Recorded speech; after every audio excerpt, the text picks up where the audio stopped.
quand j'ai commencé mon doctorat, il y avait déjà une tradition québécoise en éthique de l'algèbre. Quand on pense aux travaux de Nadine Bednarz, de Caroline Quirin, de Leslie Lee à l'UQAM, peut-être, je ne dirais pas une originalité, mais disons une valeur ajoutée à ces travaux que j'ai apportés, ça serait d'orienter les recherches vers le développement de la pensée algébrique, et puis de prendre une distance par rapport à voir l'algèbre comme une arithmétique généralisée et de prendre une distance par rapport à aborder la problématique de l'enseignement de l'algèbre comme celle de la transition arithmétique-algèbre.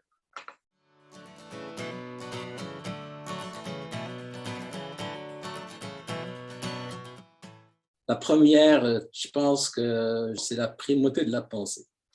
Pour moi, les mathématiques est un domaine de l'activité humaine, très ancien, mais en continuelle évolution. Et la contribution de l'éducation mathématique à la société a évolué au cours du temps. Et elle consiste aujourd'hui à instrumenter les pratiques sociales, professionnelles ou scientifiques d'une pensée mathématique, soit d'une manière d'agir et de réfléchir dans des activités nécessitant l'utilisation des mathématiques.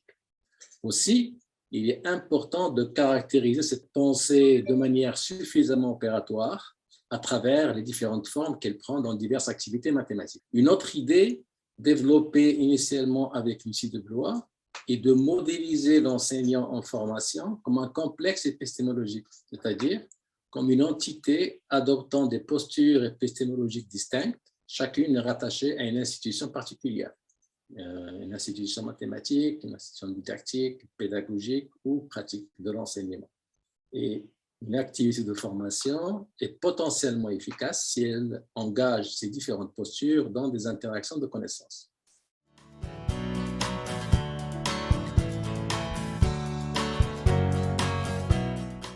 D'abord, il faut noter que l'intérêt au développement de la pensée mathématique comme finalité de l'éducation mathématique des élèves, disons, ben c'est aussi une exigence et un progrès de la société. On a besoin de former des êtres pensants que de former des techniciens ou des gens qui ont des habiletés techniques. Okay?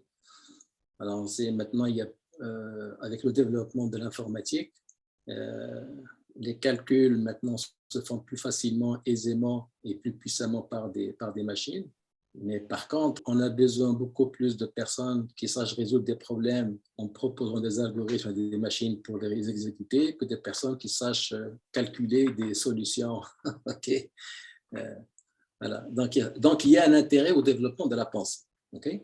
Maintenant, avec cette hypothèse de dire, par exemple, pour l'algèbre, si l'enseignement de l'algèbre se centre sur le développement de la pensée algébrique, ben, ça nous ouvre des perspectives de commencer beaucoup plus tôt avant l'introduction du langage algébrique conventionnel.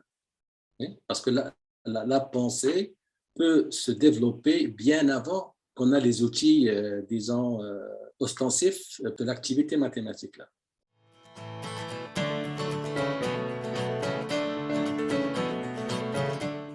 Dans mes travaux, ce que je propose, c'est pour la caractérisation de manière opératoire, de la caractériser à travers 3 dimensions qui, pour moi, sont des dimensions importantes de n'importe quelle forme de pensée mathématique. La dimension que je dirais conceptuelle, autrement dit, quelles sont les significations que prennent les concepts en jeu dans des activités, disons, où cette pensée est mobilisée. L'enjeu du raisonnement, c'est-à-dire quelles sont les manières de raisonner qui sont spécifiques ou essentielles dans ce type d'activité, et puis aussi évidemment le langage, c'est-à-dire quels sont les registres de représentation que l'on peut utiliser et les manières d'opérer sur et avec ces registres. Voilà. Évidemment, ce sont des dimensions qui sont interreliées et ça nous donne voilà, une prise, une manière de rendre concret la pensée algébrique. Mais ça ouvre à des questions, à des questions théoriques importantes. Là.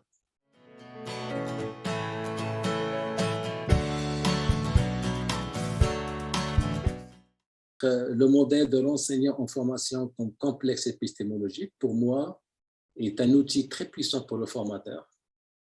Et j'espère que qu'il résistera au temps et qu'il sera utilisé, exploité, peut-être prolongé, raffiné. Je l'ai trouvé fort utile pour conceptualiser et analyser des dispositifs de formation et permet entre autres de montrer la manière dont la didactique des maths peut contribuer à la formation des enseignants. Parce que ce n'est pas une question qui est évidente. Et pour moi, j'ai toujours réfléchi à quelle est la contribution de la didactique des maths à l'enseignement, à la formation des enseignants. On est tous confrontés à notre double statut comme professeur en didactique des maths. On est à la fois chercheur et formateur. Le lien entre les deux postes n'est pas aussi évident. Et donc, pour moi, j'ai toujours cherché quelle est la position. Autrement dit, ça revient à la question de quelle est la contribution de la didactique des maths comme à la formation des enseignants. Et j'avais ma position, je l'avais exprimée dans un écrit et dans des communications.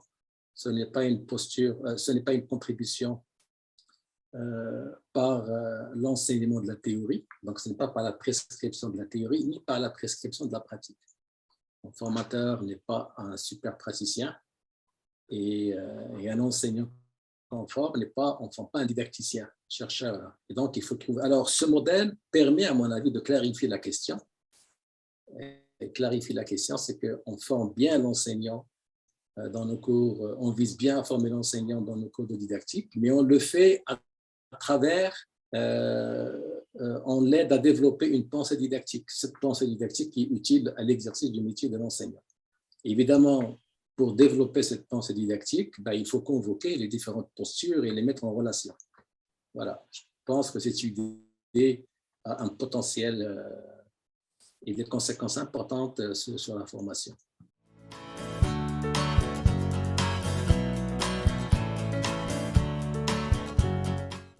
Je dirais, c'est la perspective centrée sur la primauté de la pensée mathématique, évangélique, qui n'est pas complètement nouvelle, mais qui est actuellement au cœur de plusieurs travaux de recherche, et cette manière de la caractériser de manière opératoire, dont j'ai expliqué, avec ces trois dimensions. Concernant, et cette perspective, elle ouvre de nouvelles questions de recherche, ainsi que des perspectives curriculaires. Il ouvre, à mon avis, la perspective à des curriculums que j'appellerais des nouvelles générations.